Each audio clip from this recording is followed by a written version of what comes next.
할렐루야, 예수님의 사랑으로 성도 여러분을 사랑합니다. 지난 1월 30일 마침내 실내 마스크 착용 의무가 권고로 바뀌었습니다. 지난 3년여 동안 반드시 써야 했던 실내 마스크를 쓰지 않아도 죄가 되지 않게 된 것입니다. 물론 해제가 되었다고 하지만 대중교통이나 병원에서는 아직도 써야 하고, 겨울인데다 그동안 익숙해진 마스크 착용이라 아직도 대부분 마스크를 쓰고 다닙니다. 그러나 안 쓰면 죄가 되는 것에서 안 써도 괜찮은 것이 되었다는 것, 내 마음대로 할 수 있는 자유가 주어진 것이 사실은 심리적으로 굉장히 플러스 요인임을 무시할 수 없을 겁니다. 제가 이전에 한 번은 마트에 들어가는데 깜빡 잊고 마스크를 안 썼습니다. 그러자 앞에 있던 직원 두셋이 손님, 마스크 안 쓰면 못 들어옵니다 라고 고함을 지르는데 깜짝 놀랐습니다. 아니, 조용히 쓰라고 하면 되지 그렇게 소리 지르는가 생각했다가 직원들도 시킨 일이니 하는 것이라 생각해서 애써 마음을 추스리기도 했습니다.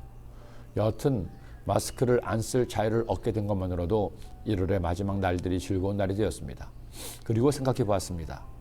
이렇게 우리의 일상을 옥죄었고 전 세계 사람을 힘들게 했던 팬데믹이 이처럼 끝나가는데, 지난 3년의 힘든 일상 가운데 그래도 감사할 것이 무엇이 있을까 하는 생각이었습니다. 정말 다 힘들기만 했을까? 지난 3년의 시간 동안 나에게 감사할 일이 무엇이었을까 하는 생각을 하게 되었죠. 생각해 보니 지난 3년은 저 개인적으로도 힘든 일도 많이 있었습니다. 어머님이 천국에 가신 일도 있었습니다.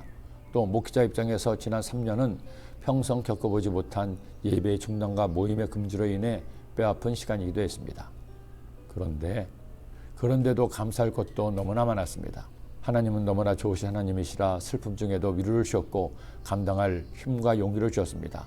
어머니는 그토록 사모하시던 천국에 가셨으니 감사했고, 가족들도 어려움을 잘 헤쳐나갔으니 그저 감사할 따름이었습니다.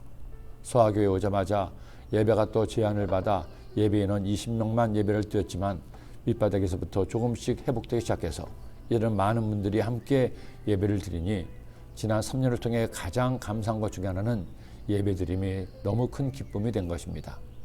그리고 또 하나, 저 개인적으로 하나님께 많이 감사한 것이 있습니다. 성도님들과 매일 말씀을 나눌 수 있는 하말하여를 시작한 것입니다. 코로나로 인해 예배가 중단된 것이 2020년 3월 1일이었습니다. 그 주일날 텅 빈 성전에 앉아 예배를 드렸는데 어찌나 막막했던지요. 주님, 제가 주의 종으로 이런 상황에서 어떻게 성도님들을 섬겨야 할까요? 기도했을 때, 종아, 그들이 오지 못하면 내가 그들에게 가라. 나의 말씀을 내가 먼저 묵상하고 그 묵상한 말씀을 영상으로 만들어 성도들이 나를 만나게 해라 하는 말씀을 주셨습니다. 그래서 2020년 3월 3일부터 하말하여를 시작했습니다. 사실 처음에는 코로나 사태가 이렇게 오래 갈지 몰랐습니다. 길어야 몇 개월, 적어도 1년이면 끝날 것이라고 생각을 했습니다. 하지만 그렇게 만만한 코로나 바이러스가 아니었습니다.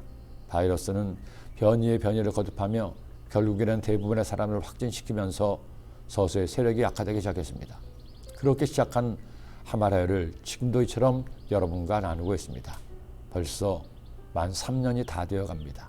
제가 신문 연재를 쓰는 것도 아니고 누가 대신 묵상을 해주는 것도 아닌데 매일 말씀을 묵상하고 나누는 것이 힘겨울 때도 있었습니다. 어느 때는 말씀을 몇 시간씩 붙들고 있어도 아무 생각도 나지 않기도 했습니다. 그럴 때는 차라리 이제 여기까지만 하겠다고 성도님들에게 선포하고 그만둘까도 생각했습니다. 그런데 그럴 수가 없었습니다. 하나님의 말씀은 영원한데 성도들에게 말씀을 가까이 하라고 그렇게 말은 다 해놓고 목사가 힘들다고 포기하는 것은 도리가 아니라는 생각을 했습니다. 그렇게 마음먹고 다시 말씀을 읽으니 너무나 감사하게도 하나님께서 다시 말씀을 주시고 함께 그 말씀을 나누게 되었습니다. 하말하여를 통해 목사이지만 한 그리스도인으로서 말씀을 다시 한번 깊이 묵상하게 하신 것이 얼마나 감사한지요. 여러분 생각해보면 다 감사할 것밖에 없습니다. 우리가 주님 앞에서 할 일은 첫 때도 감사요, 줄 때도 감사요, 셋째도 감사합니다. 그러기에 시편 기자는 노래했습니다.